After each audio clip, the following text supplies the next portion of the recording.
What's up, everyone? So today we're going to talk about condo living and is it right for you?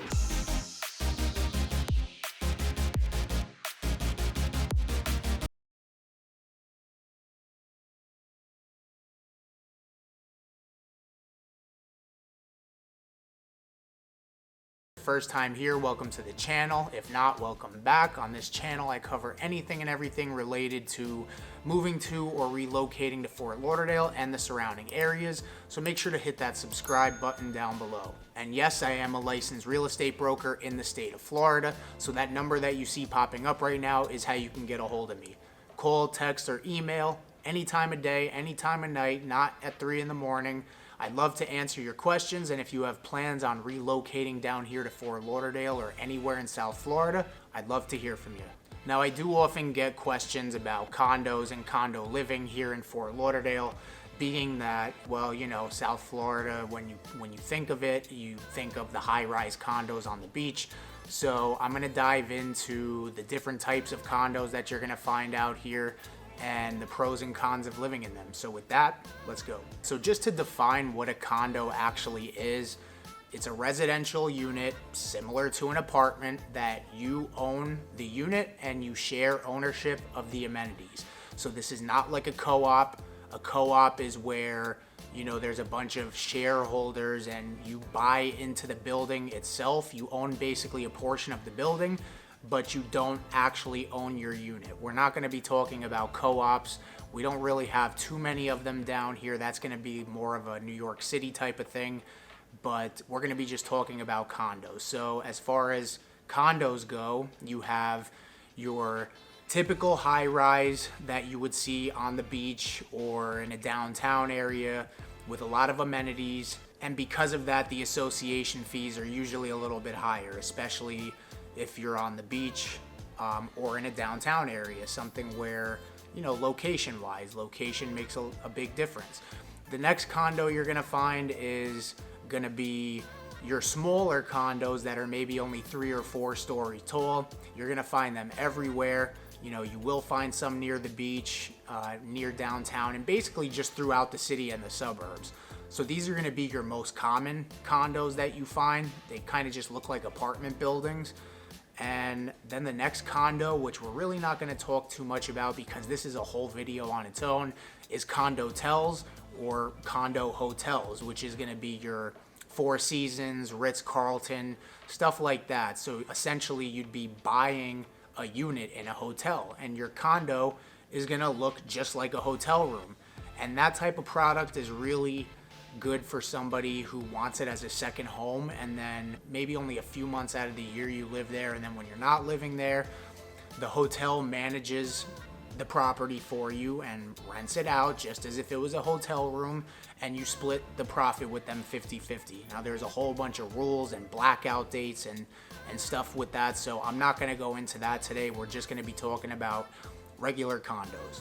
So getting into some of the pros and cons of condo living to see if it's a right fit for you, I would say the first pro is going to be inventory and affordability. So we tend to see a lot more inventory when it comes to condos, which typically means when you have a bigger litter to choose from or whatever you want to call it, you know, pricing isn't as competitive. Now, if we're getting into some of these buildings like 100 Las Olas, they're like one of a kind, you know, the location and just the fact of it's a luxury condo, you know, you're talking upwards of 10 million for a condo, but pricing is usually a reason that most people will choose condo living, and just the fact that there's a lot more of them available. Now, one con to that is going to be you're going to have HOA and assessment fees. So depending on your location, the size of the building, and how many, you know, what the amenities are like is really going to depend on what your association fee is. And then you have assessment fees. So if the building, you know, has like a massive project they're working on or repairs, they will add portions of that cost into your maintenance or association fee. So that's something to think about that just adds on to your mortgage payment, or however, you know, if you buy cash, it's just an extra payment that you have. Now, some of these buildings, if you tend to look at some of the smaller condos, maybe out in the suburbs or in the city even, but just not in like a prime location like downtown or near the beach, your amenities may, or your association fee may only be $150 a month, $200 a month. But at the same time, you may only have a pool there, which some people are okay with that. If you're looking for condos on the beach, I did mention that you can find affordable living there, especially in a neighborhood like the Galt Ocean Mile, but your association fee could be around $1,000 a month, just in that. I mean, you got to imagine, they got to employ the staff there to keep up with the grounds, to maintain the pool, and just, make sure everything is in tip-top shape. So you're not only paying for that, but you're also paying for the location. Another pro is going to be just the convenience of it. You were essentially gaining home ownership, but not having to maintain an entire house with a yard and a roof. However, roofs, that's where your assessment fees are going to come in. Things like that for repairs, but you're not responsible for an entire house. So as far as convenience goes, a lot of them are in good locations. You're in walkable areas sometimes, and even depending on what building you live in, you may have the grocery store, right underneath you, like a mixed use type of building.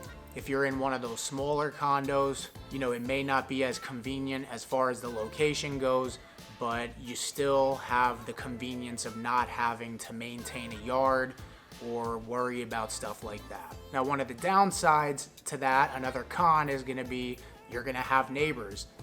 Think of this as living in an apartment. Your neighbors, you're divided by a wall, so you don't necessarily have that space between you two. If you don't live on the top floor, sometimes it sounds like your neighbors are building furniture at 3 o'clock in the morning, and it's just something you have to deal with. And it's not even necessarily that people are really that loud, but sometimes the walls are just thin and the floors are hollow, and you're going to hear every sound that's above you or next to you. Now, that's not going to be the case in every situation. I'm not saying you're going to hear conversations through the wall, but it's just something to think about, is that you do have neighbors. This is apartment style living, so that is going to be one of the downsides to it. Another pro is going to just be you can rent it out. You can buy a condo down here, and let's say it's a second home for you. You can rent it out, whether it's for short term or for a full year. They can be great investments. So I have a lot of clients that, they're snowbirds. They come down here, they live here a couple months out of the year, maybe 6 months out of the year they live down here, and then 6 months they go back up north. And while they're not living here, they rent their condo out. There's just, one thing you got to look out for is that these associations have rules in place. So sometimes you can only rent condos out a certain amount of days per year, or a certain amount of leases per year. So for example, it might be 1 lease per year at a minimum of 3 months. So that's just something to look out for. Now, if you are thinking about Airbnb, condos are not going to be your best friend for this when it comes to renting them out, because of those rules. And a con of that is, if you're a first-time home buyer and you're looking into getting a first-time home buyer program of putting as low as, 3.5%, 5% down, you're not going to be able to get a condo with that. So most of these buildings require a minimum of 20 or 25% down to buy into. So if you're looking for, if you're a first-time home buyer and you find a $200,000 one-bedroom condo, maybe that's something you can manage. But, this might not be the best opportunity for you if you have, $500,000 or $600,000 to play with as far as your loan goes, but don't want to put 20 or 25% down. A condo is probably not going to be the best opportunity for you. Another pro of living in condos is the amenities. I mean, some of these buildings, you feel like you're in a resort and you never have to leave to do your obvious stuff. Yes, you have to leave, but a lot of these buildings have pools, gyms, club rooms, whatever you want to call them, where you can, go sit back, watch TV. You could rent it out for events. Some of them, if they're on the beach, they have private, cabanas. Some of them have private beaches. So the amenities can be, feel like you're on vacation all the time. However, just keep in mind, typically when you have those type of amenities, that's when your HOA fee is going to be creeping up, into the thousands. There are some condos out there with, well over a $2,000 association fee. And so you might be thinking, this all sounds great so far, this is exactly what I was looking for. But one other con I want to mention is that condos just don't appreciate the way that, single family homes do.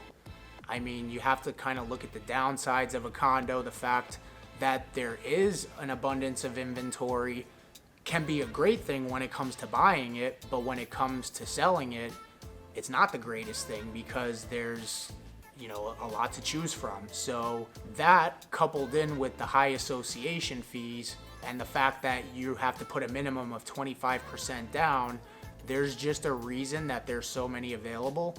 And so they typically tend to not appreciate as fast as single family homes. Now, if you have some money to play around with as far as your down payment goes, maybe you're not a first time home buyer and you're looking for something, for an investment or something to live in for part of the year, and you could manage that 25% down plus the association fees, then this might be a great option for you. It's low maintenance, and you just have, you don't have to worry about having your own private pool. You will still have a pool.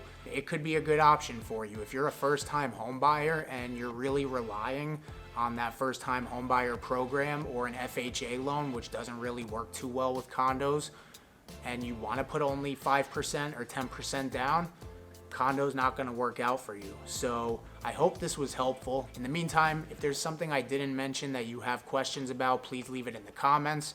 This number that's popping back up, call it, text it, email the email that's right there, and I'd be happy to speak to you about anything you need help with. I appreciate you watching. Subscribe down below, and we'll see you on the next one.